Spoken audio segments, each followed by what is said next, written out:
Welcome back to my channel. ನಾನಿವತ್ತು ತೋರಿಸ್ಕೊಡ್ತಾ ಇರೋ ರೆಸಿಪಿ ಯಾವುದಂದರೆ ಶಾವಿಗೆ ಬಾತ್ ರೆಸಿಪಿ. ತುಂಬಾ ಚೆನ್ನಾಗಿರುತ್ತೆ. ಬೆಳಗಿನ ತಿಂಡಿಗೆ ಬೇಗನೆ ಮಾಡ್ಕೊಂಡು ಬಿಡ್ಬೋದು. ಬನ್ನಿ ಹಾಗಿದ್ರೆ ಈ ರೆಸಿಪಿ ಹೇಗೆ ಮಾಡೋದು ಅಂತ ಹೇಳ್ಕೊಡ್ತೀನಿ. ಹಾಗೆ ಯಾರು ನನ್ನ ಚಾನಲ್ಗೆ ಸಬ್ಸ್ಕ್ರೈಬ್ ಮಾಡ್ಕೊಂಡಿಲ್ವೋ ಬೇಗ ಸಬ್ಸ್ಕ್ರೈಬ್ ಮಾಡ್ಕೊಳ್ಳಿ. ಮೊದಲಿಗೆ ನಾನಿಲ್ಲಿ ಒಂದು ಬಾಣಲೆಗೆ ಸ್ವಲ್ಪ ತುಪ್ಪ ಹಾಕ್ಕೊಂಡು, ತುಪ್ಪ ಕಾದಾದ ನಂತರ ನಾನಿಲ್ಲಿ 1 ಕಪ್ಪಷ್ಟು MTR ಶಾವಿಗೆ ತೊಗೊಂಡಿದ್ದೀನಿ. ನೀವು ಬೇಕಿದ್ರೆ ಮನೇಲಿರೋ ಶಾವಿಗೆಲೂ ಈ ರೆಸಿಪಿ ಮಾಡ್ಕೋಬೋದು. ತುಂಬಾ ಚೆನ್ನಾಗಿರುತ್ತೆ. ನಾನಿಲ್ಲಿ MTR ಶಾವಿಗೆ ಬಳಸಿದ್ದೀನಿ. ನೋಡಿ, ಈ ಕಲರ್ ಬರೋವರೆಗೂ ನಾವು ಹುರ್ಕೊಳ್ಬೇಕು.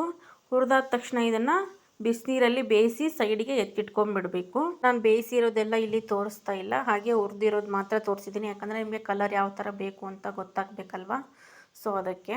ನಂತರ ನಾನು ಅದೇ ಕಡಾಯಿಗೆ ಸ್ವಲ್ಪ ಎಣ್ಣೆ ಹಾಕ್ಕೊಂಡು, ಎಣ್ಣೆ ಕಾದಾದ ನಂತರ ಅದಕ್ಕೆ ಸಾಸಿವೆ, ಜೀರಿಗೆ ಹಾಗೂ ಉದ್ದಿನಬೇಳೆ ಹಾಗೂ ಸ್ವಲ್ಪ ಕಡಲೆಬೇಳೆ ಹಾಗೂ ಸ್ವಲ್ಪ ಕಡಲೆ ಬೀಜ ಹಾಕಿ ಚೆನ್ನಾಗಿ ಇದನ್ನು ಫ್ರೈ ಮಾಡ್ಕೋತಾ ಇದ್ದೀನಿ. ಸ್ವಲ್ಪ ಲೈಟಾಗಿ ಕಲರ್ ಬರಬೇಕು.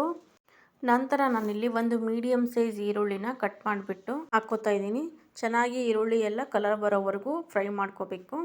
ನಾನಿಲ್ಲಿ ಇಬ್ಬರಿಗೆ ಆಗೋಷ್ಟು ರೆಸಿಪಿ ತೋರಿಸ್ತಾ ಇದ್ದೀನಿ. ನೀವು ಜಾಸ್ತಿ ಜನಕ್ಕೆ ಮಾಡ್ಕೋಬೇಕು ಅಂದರೆ ನಾನು ತೋರಿಸ್ಕೊಟ್ಟಿರೋ 2ರಷ್ಟು ನೀವು ತರಕಾರಿಗಳನ್ನು ಬಳಸ್ಕೋಬೇಕು. ನಂತರ ನಾನು ಇದಕ್ಕೆ ಒಂದು ಸ್ವಲ್ಪ ಕರಿಬೇವು ಹಾಕಿ ಚೆನ್ನಾಗಿ ಇದನ್ನು ಫ್ರೈ ಮಾಡ್ಕೋತಾ ಇದ್ದೀನಿ. ಈರುಳ್ಳಿ ಎಲ್ಲ ಫ್ರೈ ಆಗಿದೆ. ನಾನಿವಾಗ ಇದಕ್ಕೆ ಒಂದು ಅರ್ಧ ಕಪ್ಪಷ್ಟು ಹಸಿ ಬಟಾಣಿ ಹಾಕ್ಕೋತಾ ಇದ್ದೀನಿ.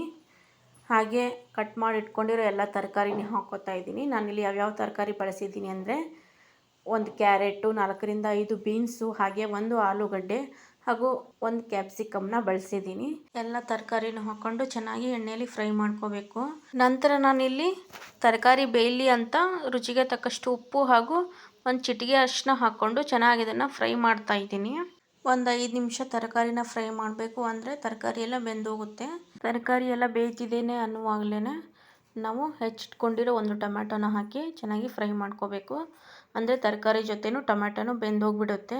ನೋಡಿ, ಇಲ್ಲಿ ತರಕಾರಿ ಎಲ್ಲ ಚೆನ್ನಾಗಿ ಬೆಂದಿದೆ.